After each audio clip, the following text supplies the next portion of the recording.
Normalized breastfeeding started as a hashtag and has turned into a movement, chipping away at the stigma associated with breastfeeding in public. I'm joined now by the founder, Vanessa Simmons, who is also a San Diego-based photographer. Welcome. Thank you for having me. So with normalized breastfeeding, is the overall objective to get more people to feel comfortable breastfeeding? What's your ultimate goal? I mean, the ultimate goal is really to just allow mothers and families to do what they have to do, which is feed their babies. So we know that babies they also get hungry when they're not at home, right? So they need to have that opportunity to be able to feed their baby the way that they've chosen to do so. We don't see anyone up in arms about a woman pulling out a bottle and mixing her formula and formula feeding her baby. That's just fine. I've had to formula feed my own kids due to the postpartum and the medication that was prescribed.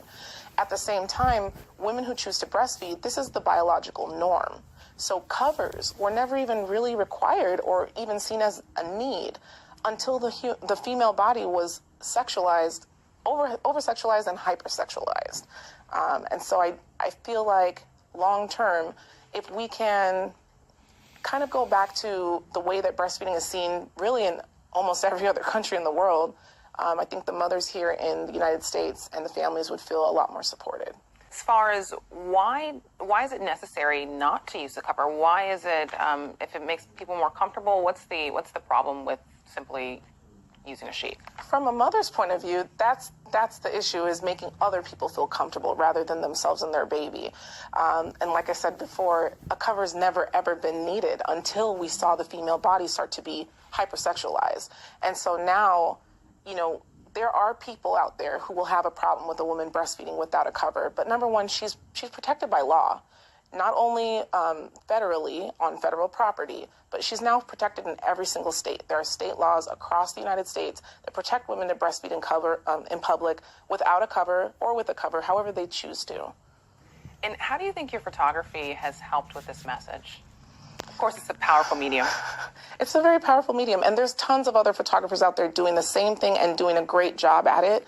I think I really chose to focus on what was just the natural, normal thing that happened for the mother when I was in front of them and capturing that. And I have photographed some women who've been using a cover as well. It just really depends on that mom's situation, but I focused on documenting the norm.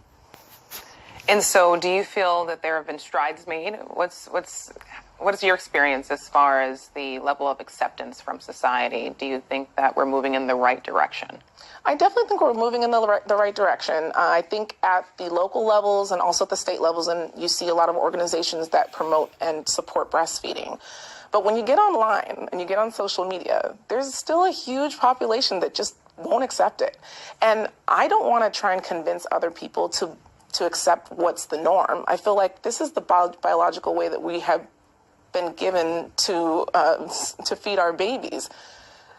So why not support moms in their choice, whether it's choosing to feed from a bottle or choosing to feed from the breast? Either way, if you don't like it, you really don't have to look at it. You can just turn your head. And there's nothing sexual about it. It's completely normal.